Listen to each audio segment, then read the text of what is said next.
하박국 3장 1절부터 말씀입니다. 시기온옷에 맞춘 선지자 하박국의 기도라.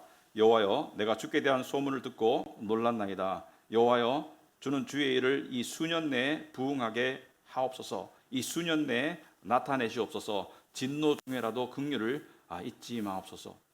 하나님이 대만에서부터 오시며 거룩한 자가 바란산에서부터 오시는도다. 셀라. 그의 영광이 하늘을 덮었고 그의 찬송이 세계에 가득하도다. 그의 광명이 햇볕 같고 광선이 그의 손에서 나오니 그의 권능이 그 속에 감추어졌도다. 역병이 그 앞에서 행하며 불덩이가 그의 발밑에서 나오는도다. 그가 서신즉 땅이 진동하며 그가 보신즉 여러 나라가 전율하며 영원한 산이 무너지며 무궁한 작은 산이 엎드러지나니 그의 행하심이 예로부터 그러하시도다. 내가 본즉 구산의 장막이 환난을 당하고 미디안 땅의 휘장이 흔들리는도다. 여호와여, 주께서 말을 타시며 구원의 병거를 모시오니 강들을 분이 여기심이니까 강들을 노여워하심이니까 바다를 향하여 성내심이니까 주께서 활을 꺼내시고 화살을 바로 쏘셨나이다. 셀라. 주께서 강들로 땅을 쪼개셨나이다. 산들이 주를 보고 흔들리며 창수가 넘치고 바다가 소리를 지르며 손을 높이 들었나이다. 날아가는 주의 화살의 빛과 번쩍이는 주의 창의 광채로 말미암아 해와 달이 그 초소에 멈추었나이다. 주께서 노를 바라사 땅을 두르셨으며 분을 내사 여러 나라를 밟으셨나이다. 주께서 주의 백성을 구원하시려고 기름 부음 받은 자를 구원하시려고 나오사 악인의 집에 머리를 치시며 그 기초를 바닥까지 드러내셨나이다. 셀라. 그들이 회오리 바람처럼 이르러 나를 흩으려 하며 가만히 가난한 자 삼키기를 즐거워하나 오직 주께서 그들의 전사의 머리를 그들의 창으로 찌르셨나이다. 주께서 말을 타시고 바다 곧 큰 물의 파도를 밟으셨나이다. 아멘. 앉으시기 바랍니다. 우리 기도하도록 하겠습니다. 하나님 아버지, 오늘도 하나님께서 이렇게 예배 자리로 불러주셨고 저희들로 하여금 하나님을 찬송하게 하고 이제 하나님께 기도하고 또 하나님의 말씀을 듣는 시간을 저희들이 가집니다. 특별히 하박국의 믿음, 그것을 우리가 보고 배우고 우리 삶에 본받고 적용하고 싶습니다. 하나님께서 이 시간 이 하박국 3장을 통해서 우리 각자에게 그 형편과 처지에 따라서 성령의 역사로 특별한 음성을 주시기를 소망합니다. 그래서 우리 모두가 같은 진리를 들었지만 우리의 각자의 다른 삶 속에 동일한 은혜가 있게 하옵소서. 하나님께서 주시는 말씀에 감사하며 주님 오시는 날까지 말씀의 진리를 따라 사는 우리 교회 될 수 있도록 주님 축복하여 주시옵소서. 예수님 이름으로 기도하옵나이다. 아멘. 예, 하박국은 우리 1장, 2장, 3장으로 되어 있죠. 근데 오늘은 3장이니까 이제 마지막 이 서론, 본론, 결론인데요. 이 결론을 보시면은 결론은 상당히 달라요, 그죠? 결론을 여러분 보시면은 이 차이점이 있는데 첫째는 이 의문과 불만으로 가득 찼던 1장과 달라요. 2장처럼 하나님께 따지는 그런 모습이 전혀 없고 3장은 어때요? 3장은 감사와 찬송과 기쁨입니다. 3장은 완전히 달라요, 내용이. 1장에서는 왜 유다의 악을 그냥 보고 계십니까, 하나님? 악을 그냥 지켜보시는 하나님 이해할 수 없습니다. 하나님께 의문과 불만을 표현하고 따졌는데 2장 가서는 어때요? 아니, 유다의 악을 바벨론을 들어서 치신다고요? 바벨론은 더 악한 나라인데 어떻게 그럴 수가 있습니까? 또 따지고 있어요, 그죠? 또 따지고 의문과 이 불만을 표현하고 있는데 3장에 와서는 그런 얘기 하나도 없어요.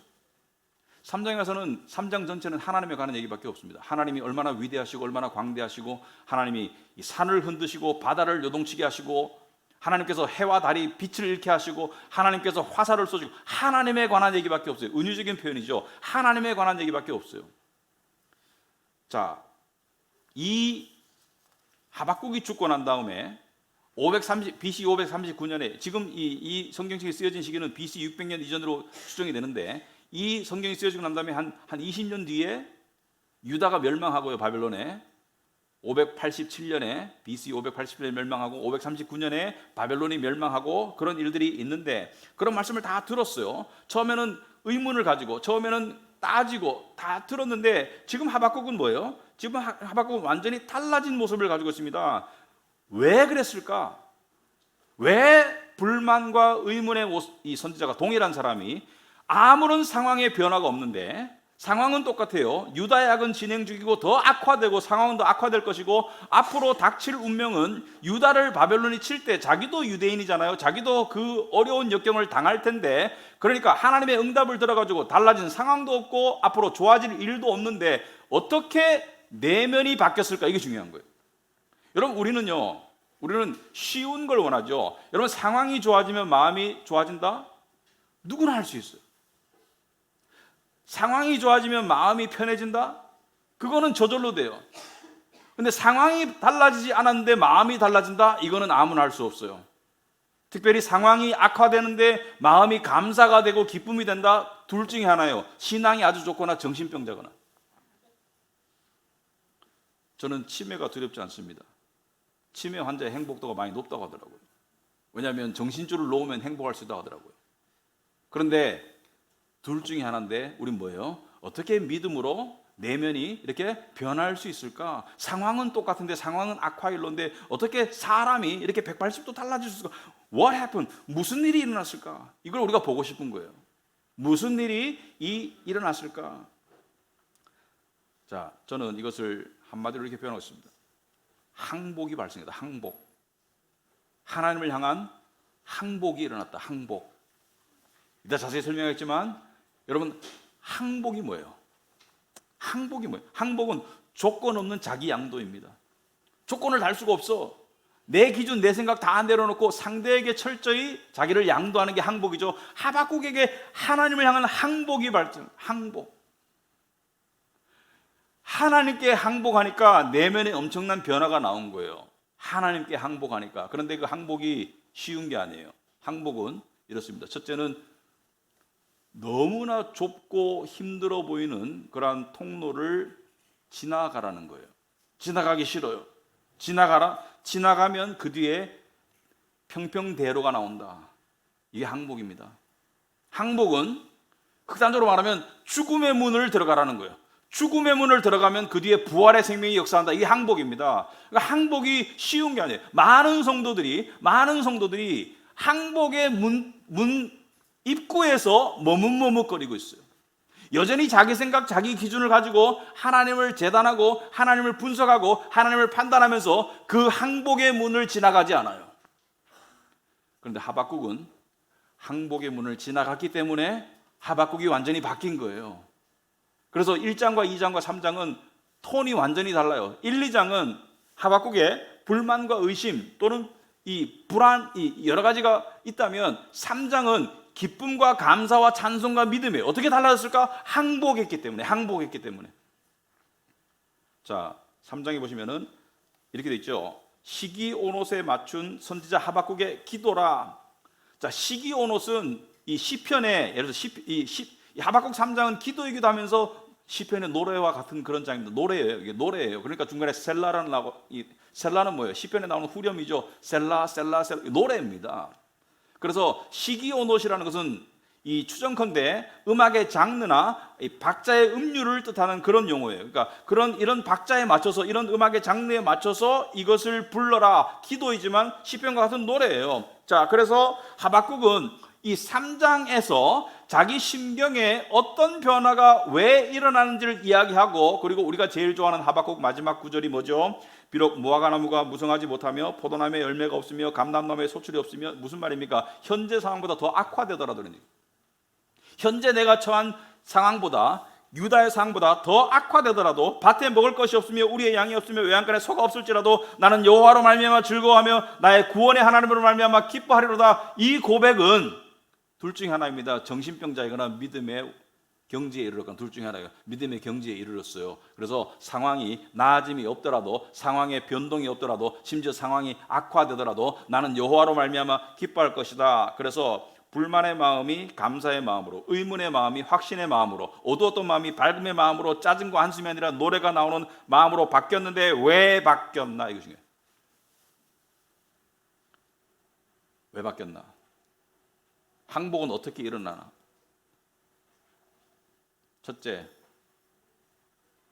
하나님의 크심을 봐야 됩니다. 여러분 2절 오시면은 여호와여 내가 주께 대한 소문을 듣고 놀랐나이다. 여호와여 주는 주의 일을 지금 지금 처음에는 하박국은 자기 인생의 일을 이야기했어요. 유다의 일을 이야기하다가 이제는 하나님께서 역사 가운데 하시는 일을 이야기하고 있고, 그리고 여기 지금 다 다룰 수 없지만 읽어보시면 그가 서신적 땅이 진동하고 하나님께서 바다를 향하여 성내십니까? 주께서 화살을 쏘시니까 산들이 주를 보고 흔들리며 장수가 넘치고 바다가 소리를 지르고 손을 높이 들고 뭐예요? 온 땅이, 온 피조물이 하나님의 광대하심 앞에 바짝 엎드리는 모습을 나타내는 거예요. 해와 달이, 그죠? 해와 달이 어떻게 돼요? 해와 달이 그 초소에 멈추었다고 그러죠. 하나님께서, 하나님의 창이 번쩍번쩍 하니까 해와 달이 멈추는 거예요. 무슨 말입니까? 모든 피조물이 우리가 생각하는 도저히 멈출 것 같지 않고 도저히 멈출 것 같지 않은 바다와 산과 해와 달이 하나님 앞에서 어떻게 돼요? 항복하는 모습이에요. 항복. 손을 두고 항복하는 모습이에요. 하나님의 명령 따라 항복하는 모습을 보이고 있어요. 여러분, 하나님께서는 이 하박국이 뭐라고 말씀하십니까? 유다의 악을 내가 칠 것이고 바벨론이란 대제국을 내가 칠 것이고 궁극적으로 모든 악을 내가 악인을 다 칠 것이다. 그리고 이것은 그대로 이루어질 것이다. 그래서 하박국은 지금 자신의 삶의 작은 틀에 갇혀 있다가 지금 하나님의 광대하심, 위대하심을 보는데 이건 두 가지입니다. 하나님이 위대하시고 하나님이 하시는 일이 위대하시다는 두 가지를 의미합니다. 하나님이 광대하시고 하나님이 하시는 일이 광대하시다. 여러분, 우리는 좀 객관성을 가져야 돼요. 저 굉장히 중요한 얘기를 하고 싶습니다. 굉장히 그 인식론적으로 굉장히 중요한 얘기를 하고 싶은데 객관성을 가져야 돼요, 여러분. 여러분에게 제가 종이를 주고 여러분에게 지금 가장 시급하고 가장 중요한 일을 적으라면 이게 적을 겁니다. 근데 여러분에게 그 중요해요. 굉장히 시급하고 그런데 저쪽 그 제주도 사시는 분에게 보여주면 하나도 안 중요해요. 그죠? 저쪽 미국 사는 사람한테 보여주면 안 중요한 게 아니고 관심도 없어요. 무슨 말을 하고 있는 겁니까?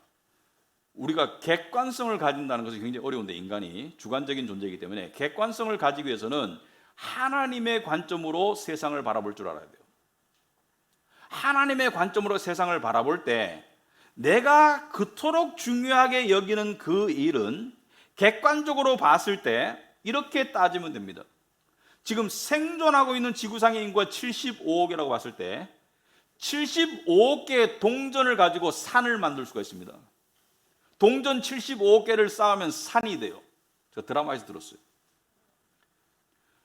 그 75억 중에 하나가 나예요. 그리고 내가 겪고 있는 크고 작은 에피소드들이 75억 명 중에 하나가 겪고 있는 거예요. 물론 나에게는 중요해요. 하지만 객관적으로 봤을 때 뭐예요? 75억 분의 1은 먼지 알갱이에요. 나라는 존재는 먼지 알갱이에요. 제가 좋아하는 킬리만자로의 표범이라는 노래 가사에 보면 지구상에 왔다가 그냥 사라지는, 그냥 이름 없이 사라지는 존재인 거예요. 나라는 존재가. 내가 겪는 행과 불행과 크고 작은 에피소드들이 그렇게 나한테 아프고 기쁘고 그렇게 나를 너무 자극한다면 좀 객관적으로 보시라. 좀 철학자가, 기독교 철학자가 되시라. 여러분, 제가 저번에 말씀드렸지만은 이 우주 전체에서 지구의 크기가 얼마인지 아십니까? 지구의 크기를 골프공이라고 봤을 때 지금까지 관측된 가장 커다란 행성의 지름은 금문교예요. 금문교라는 다리 위에, 금문교가 여러분이 잘 이해가 안 되시면 이 한강 다리 중에 어느 다리에다도 골프공 하나 올려놓으면 그게 보여요? 그게 지구의 크기예요.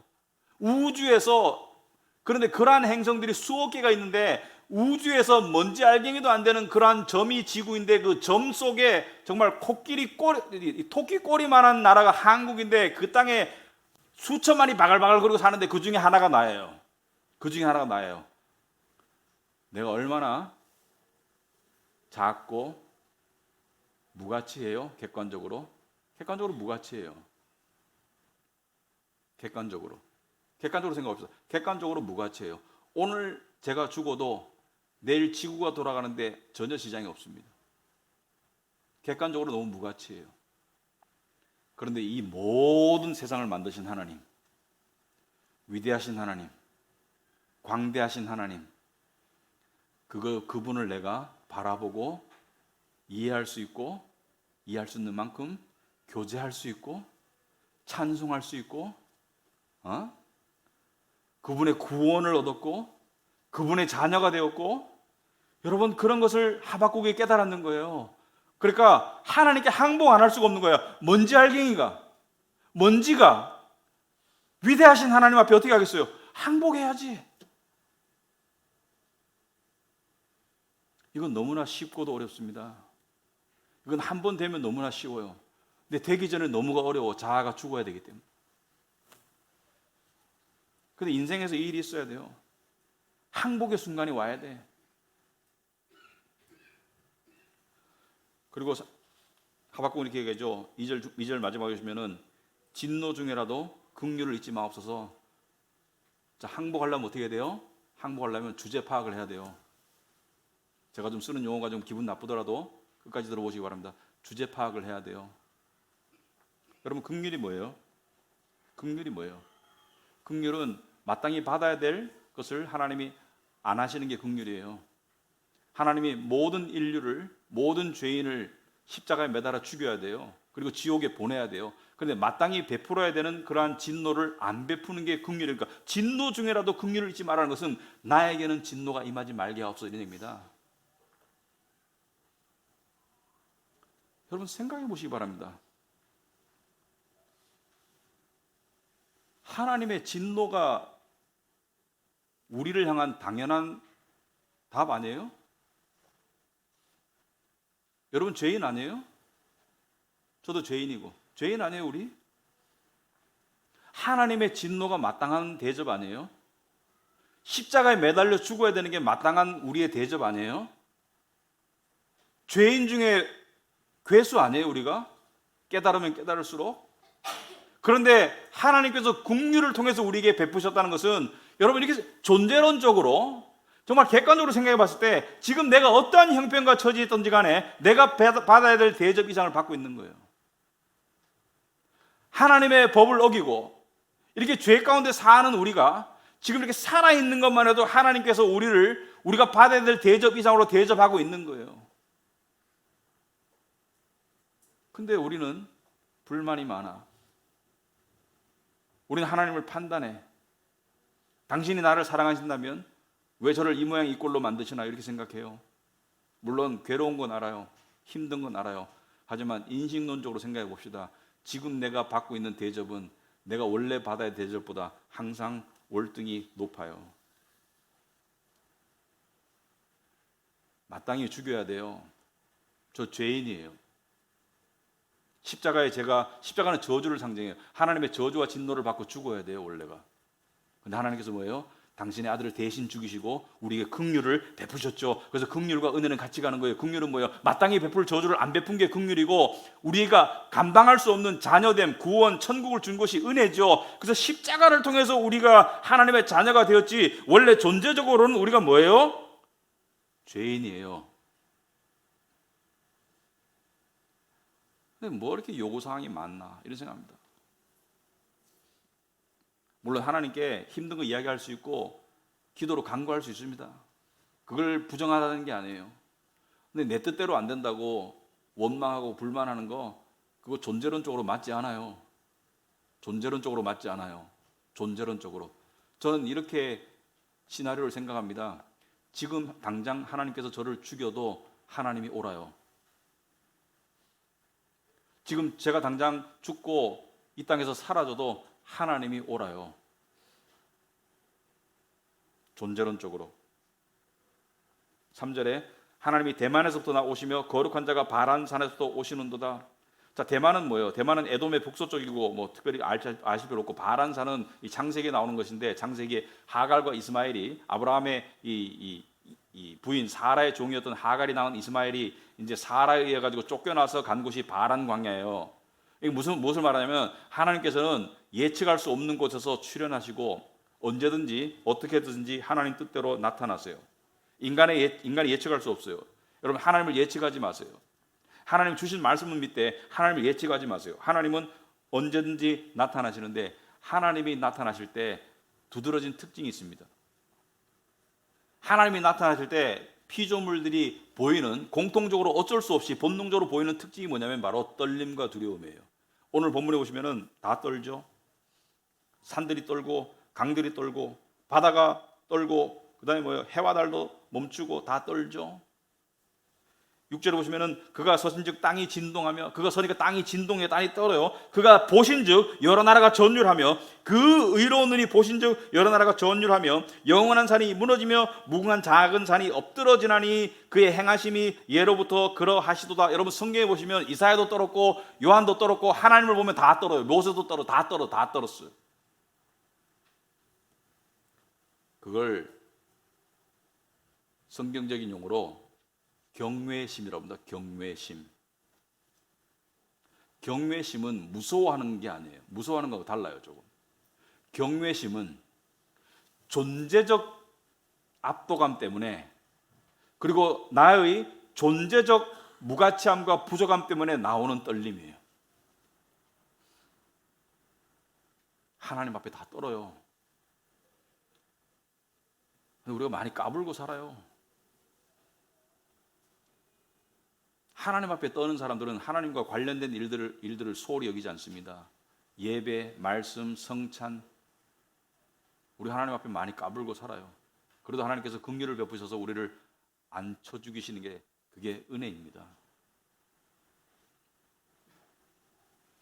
여러분, 이러한 전능하심, 광대하심, 위대하심, 이런 모든 것들이 한마디로 말하면 하나님의 절대 주권입니다. 절대 주권. 하나님이 절대적으로, 상대적이 아니고 당신의 뜻대로 모든 것을 행하시는 분이다. 그 하나님의 절대 주권. 근데 하나님이 절대 주권을 폭력적으로 행사하시는 것이 아니라 사랑적으로 행사하신다. 하나님 절대 주권입니다. 자, 그래서 하나님이 이 절대 주권 가운데 어떻게 하세요? 13절에 주께서 주의 백성을 구원하시려고 기름 부음 받은 자를 구원하시려고 나오사 악인의 집에 머리를 치시며 그 기초를 바닥까지 드러내셨나이다. 주의 백성을 구원하시려고 기름 부음 받은 자는 뭐예요? 성령을 받은 자들을 구원하시려고. 구원하시려고. 여러분, 하나님이 우리를 구원할 의무가 없죠. 여러분과 저는 악인입니까? 의인입니까? 여러분이 성경의 진리를 안다면 예수 그리스도를 힘입어서, 예수의 의를 힘입어서 의인이 되었다. 이신칭의, 믿음으로 의인이 되었다. 믿죠? 근데 여러분, 그러면 악인은 누구예요? 악인은 죄인을 악인이라고 해요. 죄인이 악인이에요. 그럼 의인은 죄인 아닌가? 의인도 죄인이에요. 우리가 예수 믿고 의인이 되었지만 여전히 죄를 짓는 죄인이에요. 차이점이 있다면 악인은 하나님께서 죄를 드러내시는 것이 악인이고, 의인은 하나님께서 죄를 덮어주시는 것이 의인입니다. 여기서 보시면은 그 기초를 바닥까지 드러내셨나이다. 악인의 집에 머리를 치시며, 그 기초를 바닥까지 드러내셨다는 것은 악인의 모든 죄를 다 드러내셔서 그 집에 머리를 치신다는 것은 처벌하실 것이다. 하지만 의인은 뭐예요? 예수 그리스도의 십자가의 보혈로 죄를 씻어주시고 죄가 덮인 자들이 의인이지, 우리가 세상 사람보다 나아서 그런 게 아닙니다.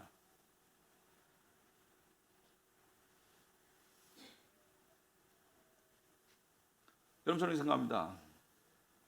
좋은 일 있을 때 기분 좋죠. 안 좋은 일 있을 때 힘들고요. 어쩔 수 없습니다. 그건 당연하죠. 그런데 객관적으로 생각합시다. 인생에 좋은 일, 안 좋은 일, 실패, 성공, 크고 작은 여러 가지 에피소드들을, 그거와 내가 죄인인데 하나님의 저주를 받아서 마땅한데 하나님께서 은혜를 베푸셔서 죄를 덮어주시고 당신의 구원의 반열에 이르게 하셨다는 것을 생각할 때, 하박국은 요즘 상황이 달라지지 않았습니다. 그 하나님께 항복하고 감사하는 거예요. 무화과 나무에 열매가 없고 외양간에 양이 없고 밭에 소출이 없고 괜찮아요. 세상에 일어나는 데 상관없이 여호와로 말미암아 즐거워하려도, 이게 항복이에요. 이게 항복이에요.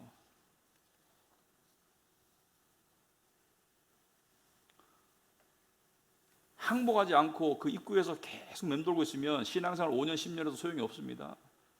항복해야 돼요. 여러분, 그 몇 년 전에 어떤 스님이 있으셔가지고, 엘리트 스님이 있으셔가지고, 그 유명해진 책 중에 이런 책이 있습니다. 멈추면 보이는 것들은 책. 멈추면 보이는 것들. 저는 이렇게 말하고 싶습니다. 항복하면 보이는 것들이 있습니다. 항복하면 보이는 하나님의 손길이 있어요. 하박국이 항복하지 않고 자기 기준과 자기 생각에 꽉 차 있을 때는 보이지 않던 것들이 이제 항복하니까 보이는 거예요. 항복하니까 보이는 거예요. 절대 주권의 하나님 앞에 항복하니까 하나님께서 소망을 주시는 거예요. 이 하박국의 내면의 변화가, 절망이 어떻게 소망으로 바뀌었나, 불만이 어떻게 감사로 바뀌었나, 항복하니까 하나님이 주시는 거예요. 항복하니까. 전에 항복하지 않았을 때는 보이지 않던 길이 보이고, 전에 항복하지 않았을 때 없었던 지혜가 생기는 거예요. 이제 보는 시각이 달라지는 거예요, 여러분. 항복이 뭐예요? 항복은 수영과 비교하자면, 수영에서 물에 제대로 뜨고 멀리 가려고 하잖아요. 수영을 잘하고 싶잖아요. 그럼 반드시 도달해야 될 경지가 있습니다. 뭐예요? 힘 빼기.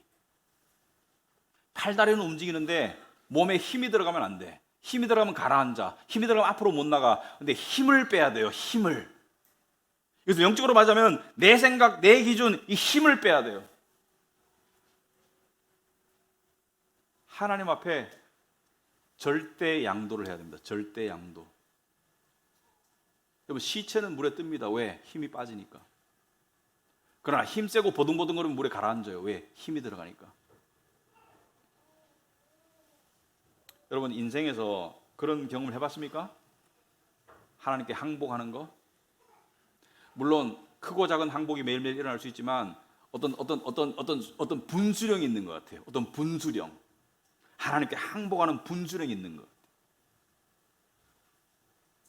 항복하면 길이 나타나더라고요. 내가 살라고 막 발버둥 칠 때는 다 암흑 같은데 항복하면 길이 보일 때가 있더라고요.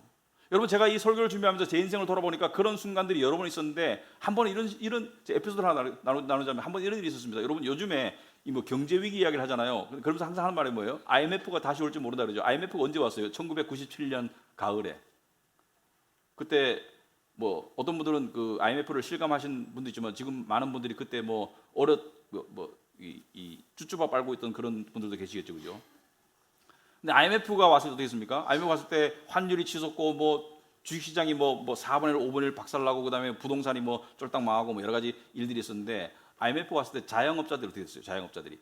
자영업자들이 매출 하락하고, 문 닫고, 전기 끊기고, 심지어 자살자가 속출하고 난리가 났었어요. 저도 그때 공교롭게도 비즈니스한 지 2년 반 차였습니다. 근데 그때 제가 공교롭게도 IMF 올 줄 모르고 막 저질러 놨어요. 그냥 막 땅도 사고 막 저질러 놨어요. 빚이 많았는데, IMF 때 여러분 이자가 얼마까지 치솟는지 아세요? IMF 때 이자가 20%를 넘어갔어요. 지금 4% 넘어간다고 지금 사람들이 5% 가지고 깍깍거리는데, IMF 때 이자가 20% 넘어갔고요. 환율이 2,000원을 치솟았습니다. 근데 지금 1,100원에서 1,400원 갔다고 힘들다고 그러는데 850원에서 2,000원 갔어요. 제가 잘 알아요. 왜냐하면 제가 2,000원대 바꿔봤기 때문에. 저도 그때 매달 매출이 급격히 주는 거예요. 그래서 딱 3개월 뒤면 폭망하겠더라고요. 3개월 남았어요. 현재 속도로 3개월 뒤면 담보 다 뺏기고, 신용 불량자 되고, 사업은 문 닫아야 되고, 떡볶이 장사할까 이런 생각 진짜 심각해서, 떡볶이 장사를 해야 되나 어떻게 심각하게 생각했습니다. 왜? 싼 게 잘 팔리니까 그때는. 근데 그때 이런 생각이 들었습니다. 그때 인도에 고아원을 했었는데 한 80명을 매달 도왔었어요. 사업을 해가지고. 근데 우리 그런 거 있잖아요. 죽기 전에 한번 그래도 실컷 먹고 죽자 이런 말이잖아요, 그죠? 망하기 전에 실컷 한번, 제가 망하기 전에 인도를 한번 가보자는 생각했습니다. 왜 그런 생각이 들었는지 모르겠어요. 그냥 돈도 없는데 인도를 한번 가보자. 근데 그런 황당한 얘기를 해도 우리 집 사람은 다녀오세요. 갔다 오세요. 돈이 없는데 갔다 오세요. 그래서 제가 공항에서, 인천공항에서 지금도 기억나요. 달러를 바꾸는데 하루가 다르게, 시간이 다르게 올라가는데 2,000원 넘게 해서 바꿨어. 그래서 가서 인도에서 한 일주일 이상 있으면서 보니까 너무 좋았어요. 참 하나님께서 이 고아들을 보살피고 계셨구나. 참 감사하다. 그런데요, 두 가지 마음이 들었습니다. 첫째는 하나님 살려주세요라는 마음이 들었어요. 계속 이 일을 하고 싶습니다. 살려주세요. 두 번째 마음은 뭐예요? 하나님 뜻대로 하옵소서. 하나님이 망하게 하시면 망하리이다. 근데 비행기를 타고 돌아오는데 내가 어떻게 하면 살아날 수 있을까 이런 생각 한 적이 없습니다. 근데 갑자기 머릿속에 어떤 아이디어들이 막 솟구치는 거예요. 근데 도저히 인간의 머리로 생각할 수 없는, 하나님으로부터 왔다고 밖에 볼 수 없는 그런 아이디어들이 솟구치는데, 그 아이디어를 그대로 실행하니까 주변 사람들이 다 이제 망하는 길로 빨리 들어서려고 하는구나 이렇게 얘기하더라고요. 제가 아이디어는 자세하게 설명할 수 없어요, 시간 관계상. 근데 뭐예요? 그 아이디어를 통해서 살아났어요. 회생하고 IMF 기간 동안 한 달도 적 잡은 적이 없습니다. 항복하니까 하나님께서 길을 열어주시더라고요. 여러분, 이것은 하나의 작은 에피소드예요. 근데 인생에 항복이 돼야 돼요. 항복이. 하나님께 항복하면 세상을 이겨요. 근데 하나님께 항복하지 않으면 세상에게 노예가 돼요. 여러분, 하나님께 항복하는 것은 아주 좋은 일입니다. 하나님께 항복하는 믿음은 살 길입니다. 근데 내 생각, 내 주장, 내 목표대로 그 아집 가운데 서 있으면 세상에게 노예가 되는 거예요. 근데 어떤 사람이 이렇게 말하더라고요. 목사님 설교를 듣다 보면 그러면 계획도 없이 살라는 말입니까? 제발 좀 너무 치우치게 이해하지 마세요. 수영은 해야 돼. 근데 수영이 왜 가능해요? 바닷물이 있기 때문에, 물이 있기 때문에 수영이 가능한 거야. 수영은 해야 돼. 근데 물 없으면 수영해봤자 소용없어. 아무도 못 가. 근데 하나님께서 우리의 동작을 통해서 우리를 움직이시잖아요. 응? 움직이시잖아요. 근데 내 계획과 내 목표와 내 기준과 내 생각이 너무 하나님 위로 올라가는 것이 항복 안 한 상태고, 너의 모든 계획을 여호와께 맡기라, 이게 항복 상태예요. 맡긴다는 건 뭐예요? 성공과 실패도 맡기는 거예요. 여러분, 성경의 인물 중에, 믿음의 인물 중에 항복 안 한 인물이 어디 있어요? 항복을 통해서 믿음이 가다듬어지는 거예요. 여러분, 욥은 믿음이 좋았는데 완벽하지 않았기 때문에 하나님께서 시험을 허락하셨잖아요. 근데 욥이 항복했잖아요. 자기가 따지고 생각하고 기준을 가지고 하나님과 열심히 입술마다 뭐예요? 입을 막잖아요. 그게 항복이에요. 에스더가 어떻게 믿음이 완성됐나요? 죽으면 죽으리라, 이게 항복이에요. 하나님이 죽이시면 죽을 것이다. 항복은 하나님 앞에 죽는 거예요.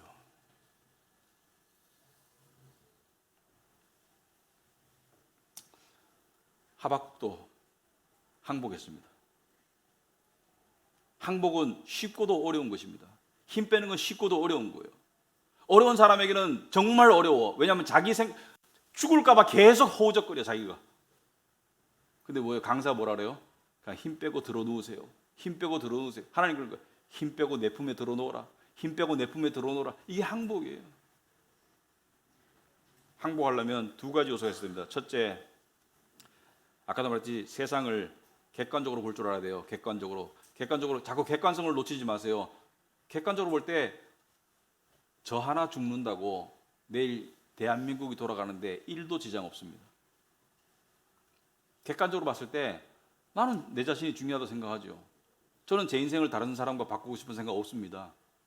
저는 20살로 젊어지고 싶은 마음도 없어요. 저는 지금 이대로가 좋아요. 하나님의 자녀로 지금 이대로가 좋아요. 지금 제 가족이 좋고 제 교회가 좋고 다 좋아요. 그런데 그것과 내가 중요하다고 착각하는 건 다른 거예요. 우리 다 과대망상 속에 살아. 자기가 대단히 중요하다고 생각해. 굉장히 하찮아요, 여러분. 어떤 사람은 자기가 강남에 빌딩 가지고 있다고 되게 막 중요한 인물이라고 생각하는데, 여러분, 그 우주에서 바라보면 그게 보일까? 보일까?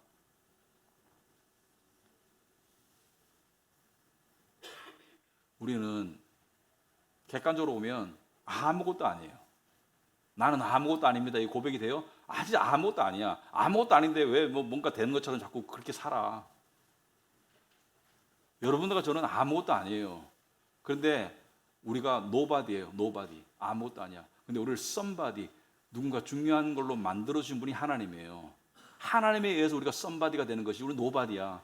그래서 시편 144편 3절을 보시면은 여호와의 사람이 무엇이기에 주께서 그를 알아주시며 인생이 무엇이기에 그를 생각하시나이까. 하나님이 생각해 주는 것만 해도 감사하다는 거예요. 생각해 보니까 뭔지 알갱이 같은 나인데 하나님이 알아봐 주시고 생각해 주신다는 게 감사하는 거예요. 이게 항복인 거예요. 이게 항복인 거예요. 존재론적으로 생각해 보세요. 존재론적으로 내가 누구인지 한번 생각해 보시기 바랍니다. 내가 누구인지. 하찮고 무가치하고 죄덩어리예요. 별게 없어요. 두 번째가요, 겸손입니다. 겸손. 교만한 사람은 항복이 안 돼요. 근데 겸손을 오해하지 마십시오. 나 좀 겸손하려고 노력하는데, 세상 사람도 겸손하려고 노력해요. 세상도 겸손이라는 개념이 있고요. 겸손하려고 노력해요. 왜? 겸손해야지 남에게 존경받고, 겸손해야지 관계 속에 적이 안 생기고, 겸손해야지 칭찬받고. 세상 사람들의 겸손은 다 자기를 위한 겸손이에요. 자기가 존경받고 싶고, 자기가 적을 만들기 싶고, 자기가 이득 보고, 자기가 불이익을 당하기. 그러니까 세상 사람들의 겸손은 결국 자기를 위한, 깊이 파도록 자기를 위한 겸손이에요. 그리고 또 세상 사람들의 겸손은 비굴함일 수도 있어요. 가진 게 없으니까 겸손할 수밖에 없는 거야. 이렇게 되는 거예요. 가진 게 있으니까 나는 교만한 거야. 이렇게 되는 거예요. 진정한 겸손은 하나님의 위대하신 밑에서 자기를 볼 때 겸손해지는 거예요. 진정한 겸손은 하나님을 알아야 돼요. 하나님의 능하신 손 아래에서 부자건 가난하건 가졌건 젊건 다 소용없습니다. 다 소용없어요. 우린 다 미물이에요. 미물. 베드로전서 5장 6절에 그러므로 하나님의 능하신 손 아래에서 겸손하라. 하나님의 능하신 손 아래에 가면 다 겸손하게 되어 있습니다. 그러니까 하나님을 알면 겸손해져요. 겸손하지 않은 사람은 하나님을 모르는 거예요. 하나님을 모르니까 겸손이 안 되는 거예요. 하나님을 알게 되면 겸손이 돼요. 근데 뭐예요? 베드로전서 5장 6절에 하나님의 능하신 손 아래에서 겸손하라. 때가 되면 너희를 높이시리라. 오늘 본문을 보면 뭐예요? 불만을 감사로 바꿔주시리라. 절망을 소망으로 바꿔주시리라. 함정에서 빼내주시리라. 죄인에서 의인으로 만들어주시리라. 하나님의 원수된 자에서 하나님의 자녀로 만들어주시리라. 이게 다 하나님이 하시는 거라고. 하나님이. 그걸 우리가 항복을 통해서 체험하자는 거예요. 막다른 골목이 있다고 생각합니까? 내 생각, 내 능력으로 안 되는 그런 것에서 허부적거리고 있습니까? 하나님께 항복해 보세요. 하나님께서 생각지도 않은 길을 열어 주실 수 있어요. 저는 하나님을 믿는 사람은 어린아이와 같고요. 어린아이와 같다는 것은 기대심이 있는 거예요. 하나님을 기대하는 거예요. 하나님의 놀라우신 능력을 아이처럼 믿기 때문에 기대하는 거야. 우리 하나님이 역사하실 것을 기대하는 거예요. 저는 그런 소망 속에서 살고 싶습니다. 하나님을 기대하는 마음속에 살고 싶어요. 여러분, 어떤 신학자 이렇게 말했습니다. 정리하겠습니다. 하박국 3장이야말로 성경에서 가장 위대한 믿음의 고백 중 하나이다. 하박국 3장이야말로 성경에서 가장 위대한 믿음의 고백 중 하나이다. 이 믿음이 어떻게 생겼나? 처음에는 하박국이 하나님과 씨름했죠. 그죠? 씨름했어요. 어떻게 생겼어요? 하나님의 위대하심, 자신의 무가치함, 하찮음, 점점 더 하나님 앞에 무릎을 꿇게 되었죠. 절대 주권의 하나님 앞에 무릎을 꿇었는 거예요. 저는 이렇게 생각합니다. 내 인생에 나쁜 일이 있다? 그건 당연한 거예요. 저는 죄인이기 때문에. 내 인생에 좋은 일이 생겼다? 그건 감사한 거예요. 자격 없는 사람에게 생겼기 때문에. 그렇게 바라봅니다. 왜냐하면 복음은 그걸 가르쳐요. 복음은 우리가 죄인으로서 마땅히 주고 마땅한 죄인임을 가르쳐요. 한편으로. 근데 복음은 뭐예요? 하나님 우리를 너무나 사랑하셔서 당신의 아들을 죽이셨다. 이게 복음이에요. 그 세상 가운데 살다가 교만이 싹트잖아요. 그럼 저는 복음을 이렇게 적용해요. 하나님이 내가 얼마나 못된 죄인이었으면 당신의 아들을 저렇게 죽이셔야 된다. 겸손을 줍니다. 또 세상에서 찌그러지잖아요. 세상에서 위축되잖아요. 그럼 복음은 저에게 한없는 자신감을 줘요. 하나님 나를 얼마나 사랑하셨으면 당신의 아들을 내어주셨을까?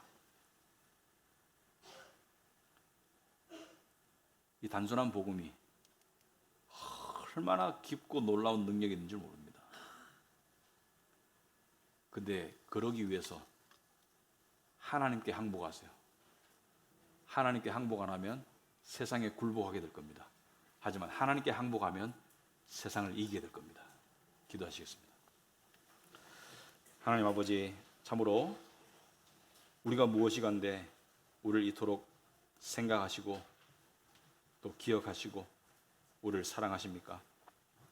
아버지 하나님, 하나님의 사랑을 받고 구원을 받았다고 해서 우리가 마치 그럴 자격이 있었던 것처럼 착각하고 있지는 않는지, 또는 우리가 현재 받는 것 이상의 것을 받을 자격이 있다고 생각하지는 않는지 우리가 늘 자신을 돌아보게 하옵시고, 특별히 하나님의 위대하심을, 하나님의 광대하심을, 하나님의 긍휼을, 하나님이 이끄시는 역사의 큰 흐름을, 그 가운데 주어진 소망을 우리가 바라보게 하옵소서. 겸손케 하옵소서. 하나님의 능하신 손 아래서 겸손함이 우리의 몸에 배이게 하옵시고, 또 우리가 하나님께 항복에 이르는 그런 믿음을 허락하여 주시옵소서. 예수님 이름으로 기도합나이다.